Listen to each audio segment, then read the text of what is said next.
Hello, my name is Sofia, and this is an audio version of my blog entry entitled Geolocation of a Torture Chamber in Balakliya, Ukraine. Warning, please be aware that as the title indicates, this blog entry will cover the topic of torture. The focus will be on the geolocation of the building, but I felt a warning was necessary. I will share a photo of the alleged torture chamber and a video which will include an interview with a victim. The person appears to be safe and visibly unharmed at the time of the interview, but proceed with caution if you find this type of content distressing. Introduction. With the retreat of the Russian troops from Kharkiv Oblast in the second week of September 2022, several occupied towns and villages were liberated. Similarly to what happened in Bucha, this resulted in the discovery of evidence left behind of the atrocities committed at the hands of the occupiers. According to a statement by Zelensky, the Ukrainian president, published on September 17, 2022, more than 10 torture chambers have already been found in the liberated areas of Kharkiv region. Balakliya, a town located between Izium and Kharkiv that had been conquered by the Russian forces on March 3, 2022 and retaken by the Ukrainian military on September 9, 2022, was amongst them. The torture chamber. On September 13, 2022, a photo of the inside of the alleged torture chamber in Balakliya was shared on Twitter. This image shows some text carved on the wall and in what looks like a structure with two beds in a dark lit room. In case Twitter goes down and the image below does not show up, it's here though, here is a screenshot of the archived Twitter so you can see it anyway. You can see the embed tweet here. It was posted as mentioned on September 13, 2022. And you can see the picture and it says, in the liberated Balakliya, law enforcement officers found the torture chamber that the Russian military had set up for local residents. So you can see the wall, it has some writings on the wall, and you can see the two structures that were likely beds in the dark lit room. The Ukrainian Minister of Defense claimed on the following day that the text on the wall was a prayer, but as always it's important to double check everything.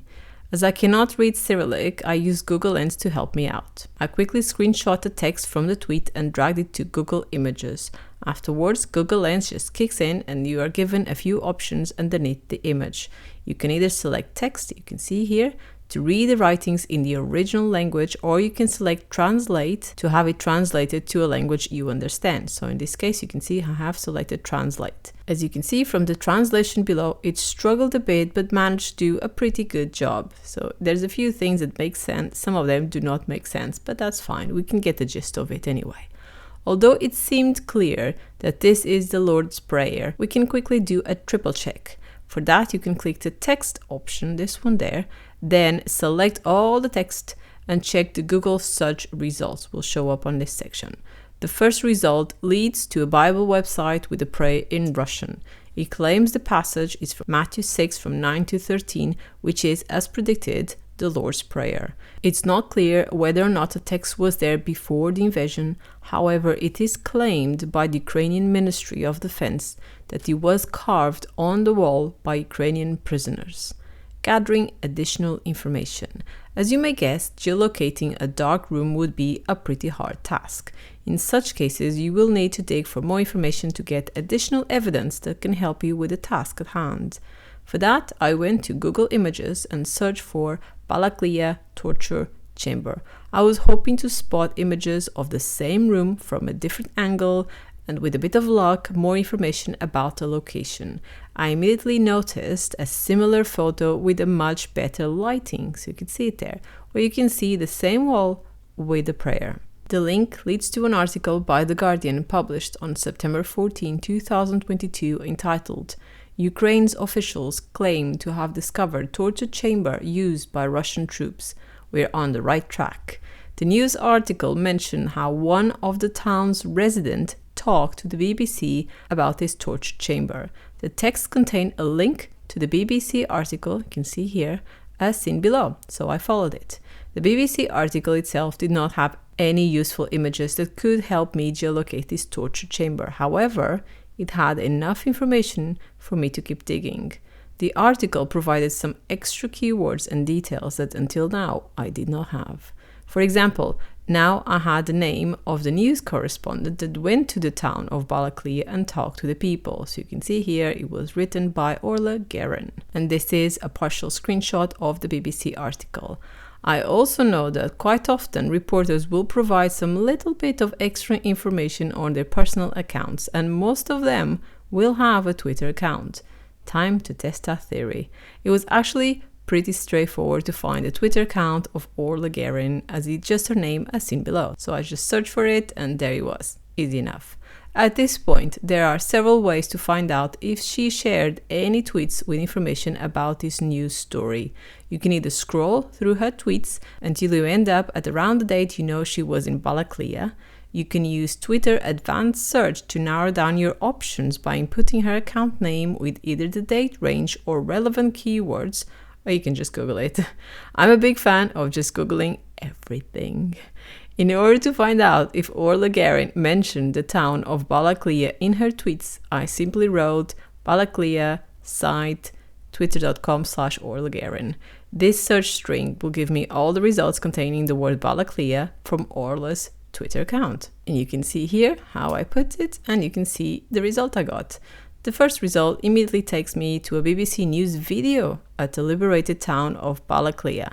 Within the first seconds of the footage, the narrator says, Ukrainian police led us to a crime scene. It is inside their own former police station. Great find. If the tweet below is no longer available, here's the archive video. It is available, you can see it. And Orla has shared it. It's a video and it says the Russians made sure everyone could hear the screams. Accounts of brutality and the killing of civilians emerge in areas in Kharkiv province, newly liberated by Ukraine. A report from the city of Balakliya with these people. If you want to watch the video, you're more than welcome to play it. I will not play it here because, again, it contains the face of someone who was a victim of torture, and I don't think it's fair for them to be exposed like that again. We can confirm that we are indeed in the correct location, as Orla Guerin shows the viewers the wall with the Lord's Prayer at the 49-second mark as seen in the screenshot below. So you can see I stopped the video at the 49-second mark, and here it is, the Lord's Prayer carved on the wall. At this point, we have very important information to help us geolocate this torture chamber. We know it was located in the town of Balakliya, and according to this newfound piece of evidence, it was inside the former police station. So let's go for the geolocation. Although we have enough to start looking at the map, we still need more because what we have so far is footage of the inside of the police station. There is some chance that if we find the location of the police station on Google Maps, there won't be any pictures of the inside of the building.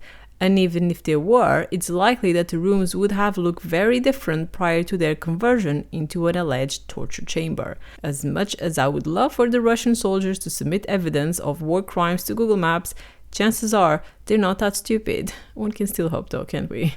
So we need to keep watching the video and see if we can spot an image of the outside of the building that could help us visually confirm the location on a map. And at the 1 minute and 43-second mark, this is the frame we see below.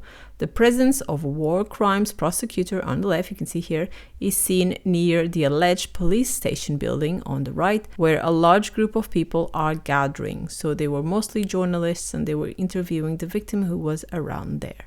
The group of people are in the same location seen in the footage starting at the 1 minute and 4-second mark, where investigators and media are gathering near one of the torture victims, as I have just mentioned. I will not share the screenshot of that time frame as there are many faces visible and people are entitled to their privacy, but you are free to check for yourself that this is the same location in both time frames. Now that we know how part of the building looks like, we can finally jump to Google Maps and search for the local police station. I tested and both Balakliya police station and the same in Ukrainian leads to the same location, so it seems that Google Maps is quite certain of this being the correct place. So Google Maps has said this is it, this is what you're looking for, and I have it open here as well.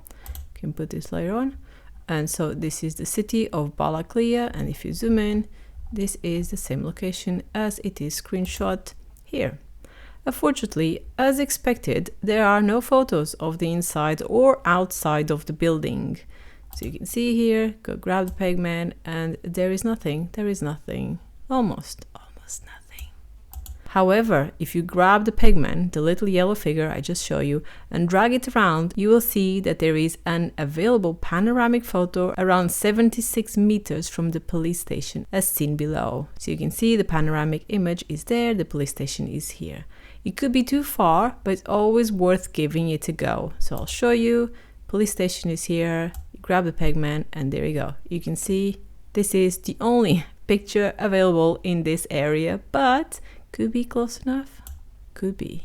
Let's go back. As you can see from the screenshot below of the panoramic photo, it's not too far. The building can be spotted in the distance if you're facing southwest. Let's check it out. So let's face, done. Here you go. There's the building.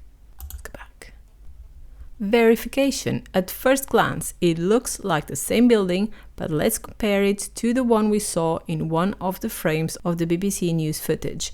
Below on the left, we have a screenshot of the BBC News video at the 1 minute and 43 second mark, and on the right, the zoomed in image of the panoramic photo near the building.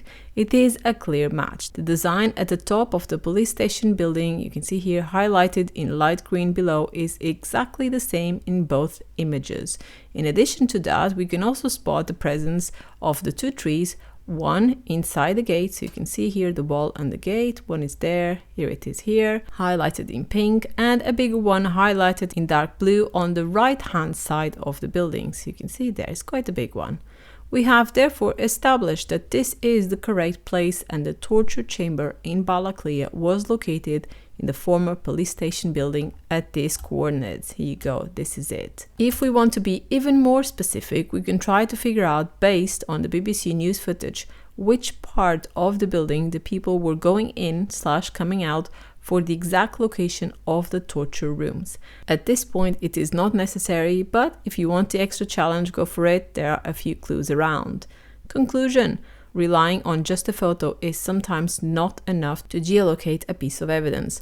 Often, you will need to gather more data to establish a possible location and later on justify your findings. Without verification, you don't have a geolocation, you only have a guess. I hope this blog entry gave you some ideas on how to find that extra bit of information needed to prove without any doubt that you do have the correct location. Thank you for listening. Sophia.